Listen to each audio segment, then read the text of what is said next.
International social media पटल पर रहा दे।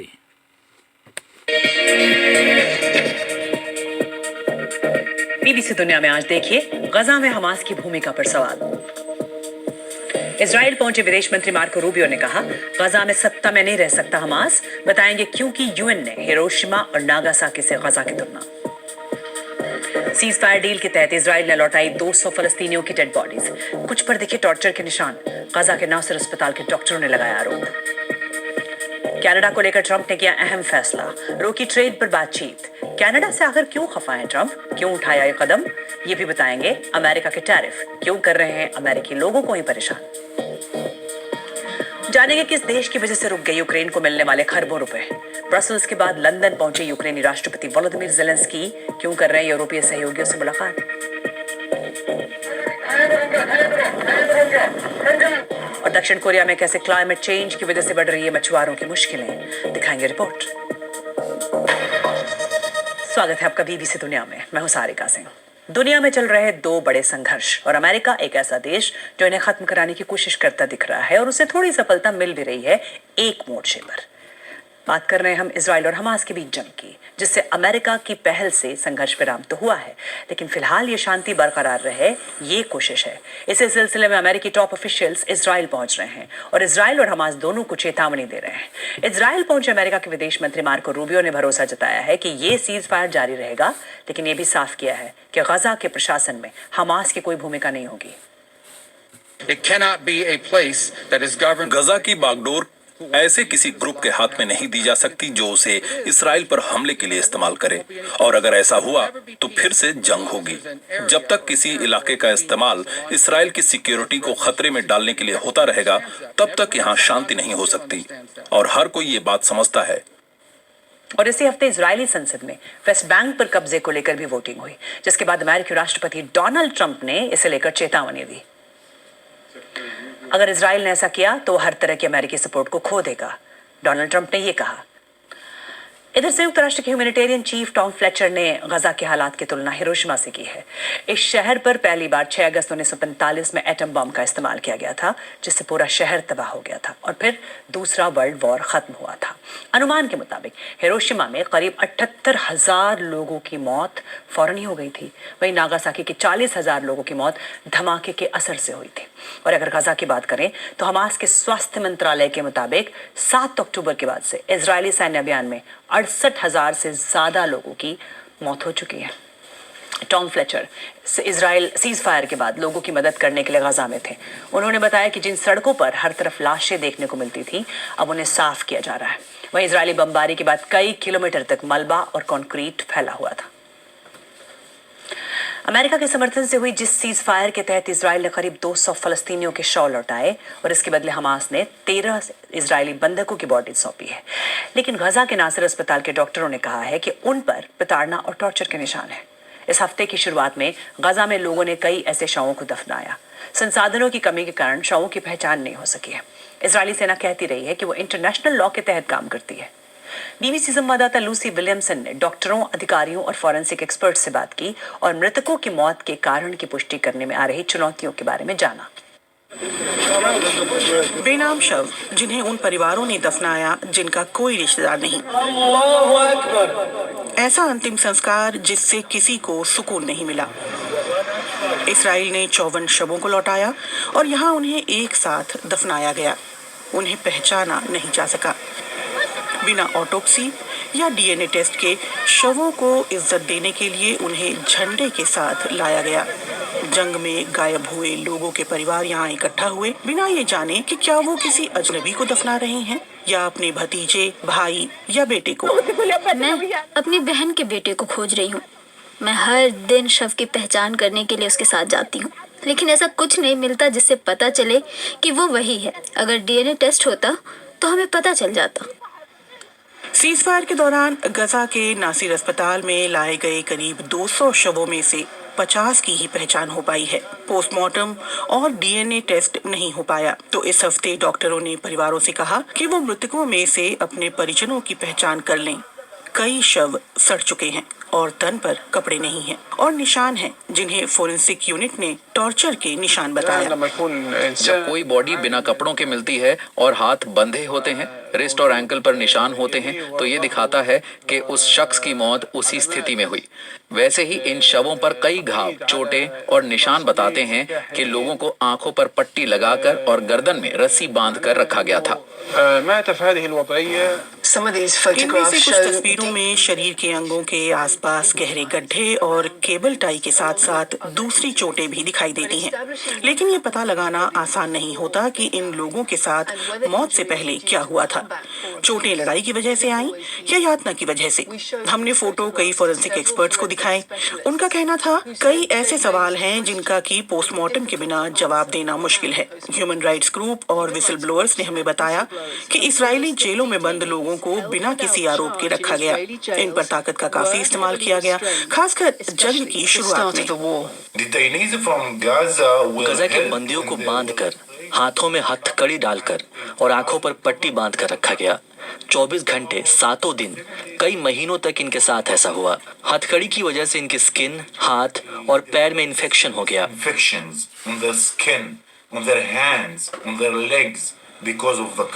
इस्राएली सेना ने हमें बताया कि गजा में लौटाए गए सभी शव लड़ाकों के थे और छोड़ने से पहले किसी शव को बांधने की बात से इनकार किया।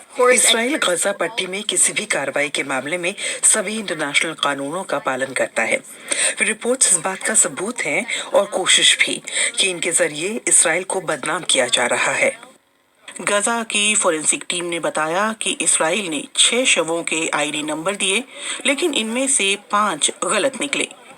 जंग भले ही थम गई हो, लेकिन गजा के फोरेंसिक डॉक्टरों के लिए सच तलाशने की नई जंग शुरू हो गई है। बीबीसी संवाददाता लूसी विलियमसन की report. With YouTube Music Premium, listen to ad-free songs. Trump Canada पर भी सख्त हो गए हैं और ऐलान किया है कि अमेरिका कनाडा के साथ ट्रेड को लेकर जारी सारी बातचीत तुरंत खत्म कर रहा है। ये उन्होंने दूसरी बार कहा। इसकी वजह उन्होंने ये बताई कि कनाडा के ओंटारियो प्रोविंस ने पूर्व अमेरिकी राष्ट्रपति रोनाल्ड रेगन के टैरिफ के बारे में नेगेटिव बात करते हुए कोट किया, जो सरासर झूठ था। ट्रम्प ने कनाडा के बर्ताव की कड़ी आलोचना करते हुए ट्रुथ सोशल पर लिखा, अमेरिका की सुरक्षा और अर्थव्यवस्था के लिए टैरिफ बहुत जरूरी है। और अमेरिका के राष्ट्रपति डोनाल्ड ट्रंप के टैरिफ से कई देश परेशान हैं, लेकिन इसका असर अमेरिका के लोगों की पॉकेट पर भी पड़ रहा है। चाहे वो फर्नीचर हो, खिलौने हो या फिर कोई और सामान, लोगों के लिए सब खरीदना महंगा पड़ रहा है। कई कारोबारी तो ये भी कह रहे हैं कि ट्रंप टैरिफ का उल्टा असर अमेरिका के लोगों पर ही पड़ रहा है। देखिए बीबीसी संवाददाता एरिन डोलमोर की रिपोर्ट। न्यूयॉर्क में ये खिलौनों की दुकान पिछले 24 सालों से मौजूद है, लेकिन इसका आगे क्या होगा, टैरिफ ने इसे लेकर सवाल खड़े कर दिए हैं। यहाँ कितना सामान बाहर से आता है? मुझे लगता है 95% सामान। और इसमें से कितना सामान आपको लगता है कि चीन में बना है? इसमें से 85 से 90% सामान। पिछले 6 महीने से जब से ट्रम्प सरकार ने टैरिफ लगाए हैं, तब से अमेरिका में भी चीजों के दाम बढ़ रहे हैं। चीन से सामान मंगवाने पर अब पहले से कहीं ज्यादा टैरिफ लग रहा है। टैरिफ तो जैसे अमेरिका के लोगों पर ही लग गया है। ये कंज्यूमर्स पर लगा टैक्स है। शायद ट्रम्प प्रशासन को पता नहीं कि वो किसे परेशान कर रहे हैं और क्यों कर रहे हैं, लेकिन ये तो तय है कि अमेरिका के 100% लोगों को इससे तकलीफ हो रही है। S&P ग्लोबल के मुताबिक टैरिफ की वजह से अमेरिका में कारोबार पर 1.2 खरब डॉलर का अतिरिक्त बोझ पड़ेगा और इसकी 2/3 कीमत बढ़े हुए दामों की सूरत में उपभोक्ताओं को चुकानी पड़ेगी। इससे तकलीफ हो रही है। ये फ्रेंच कंपनी की कोरल डॉल्स हैं, लेकिन ये बनी चीन में है। इनकी कीमत $15 तक बढ़ गई है। कैरन को डर है कि लोग कम खर्च करेंगे और मुनाफा कम होगा तो उन्हें दुकान बंद करनी पड़ सकती है। क्या आपको फिक्र हो रही है कि कहीं आपको दुकान न बंद करनी पड़ जाए? 100% फिक्र है। मैं दुकान चलाना चाहती हूँ। मुझे स्टोर से प्यार है। मैंने इसे खुद बनाया है। मुझे यहाँ के लोगों से प्यार है और इन लोगों से जुड़े रहना अच्छा लगता है। यहाँ के बच्चों को मैंने स्कूल से कॉलेज तक जाते हुए देखा है, लेकिन ये वक्त थोड़ा मुश्किल है। बीबीसी संवाददाता एरिन डोलमोर की रिपोर्ट। दुनिया भर की कुछ और बड़ी खबरें बीबीसी ग्लोबल राउंडअप में। चीन के कॉमर्स मिनिस्टर का कहना है कि चीन और अमेरिका ट्रेड पर अपनी चिंताओं को दूर कर सकते हैं। अमेरिकी राष्ट्रपति डोनाल्ड ट्रंप और चीन के राष्ट्रपति शी जिनपिंग इस महीने की 30 तारीख को मिलने वाले हैं। उनकी मुलाकात दक्षिण कोरिया में होगी। जापान की नई प्रधानमंत्री सने ताकाइची ने कहा है कि पड़ोसी देश चीन, उत्तर कोरिया और रूस की सैन्य गतिविधियां चिंता की वजह है, जिससे वो इस फाइनेंशियल ईयर में डिफेंस खर्च पर जीडीपी का 2% तक बढ़ाएंगी। कैरेबियाई देश हैती, डोमिनिकन रिपब्लिक और जमैका में तूफान आने के खतरे को देखते हुए तैयारी शुरू हो गई है। तूफान मेलिसा रीजन को पार कर रहा है। अमेरिकी नेशनल हरिकेन सेंटर ने चेतावनी दी है कि दक्षिण हैती में अचानक बाढ़ और लैंडस्लाइड आ सकते हैं। और खबर रूस यूक्रेन युद्ध की। यूक्रेन के राष्ट्रपति वोलोदिमीर ज़ेलेंस्की लंदन में हैं। उन्होंने अपने सहयोगियों के ग्रुप कोलिशन ऑफ विलिंग के साथ बैठक की है। वोलोदिमीर ज़ेलेंस्की ने ब्रिटेन के किंग चार्ल्स से भी मुलाकात की।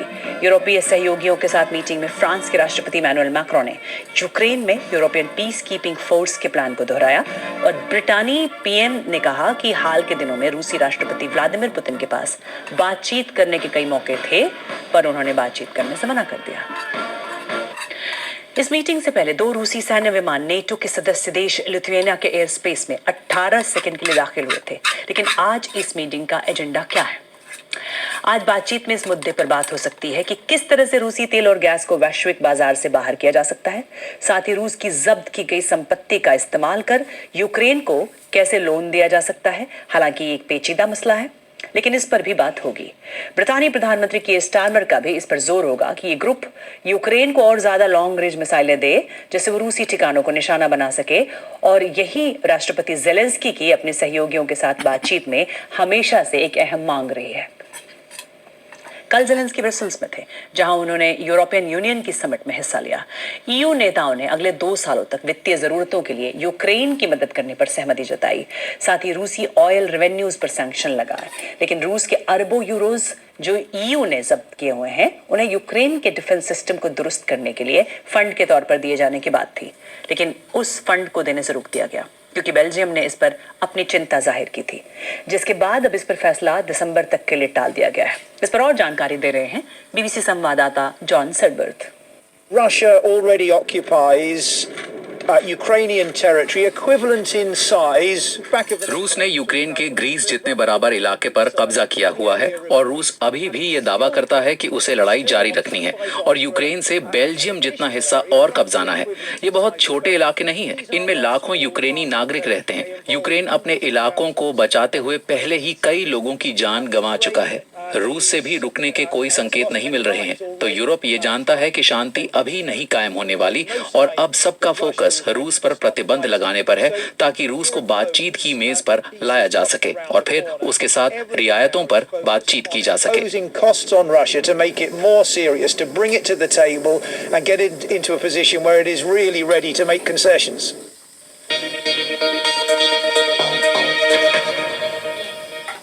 और हम आए दिन क्लाइमेट चेंज की वजह से मंडराते खतरे को लेकर कई तरह की बातें सुनते हैं, लेकिन ये सीधे तौर पर इंसान की मौत की वजह भी बन सकता है। और ऐसा हो रहा है साउथ कोरिया में।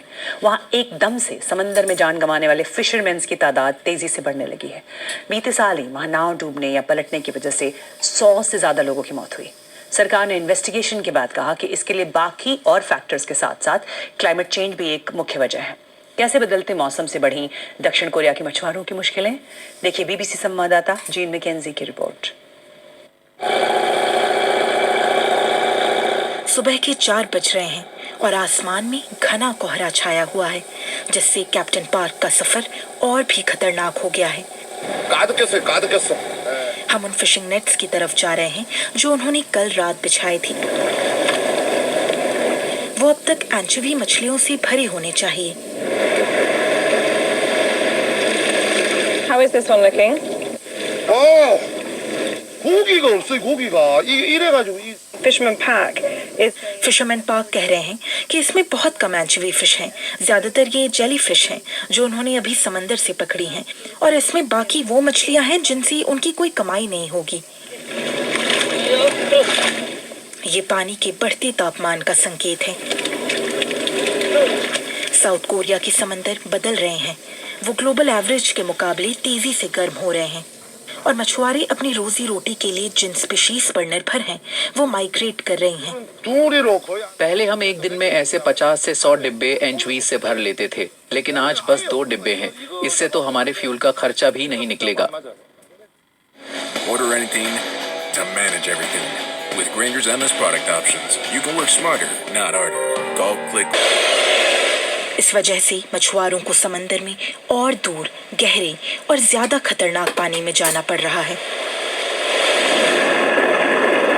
पिछले साल नाव डूबने या पलटने की वजह से 100 से ज्यादा मछुआरों की जान चली गई थी।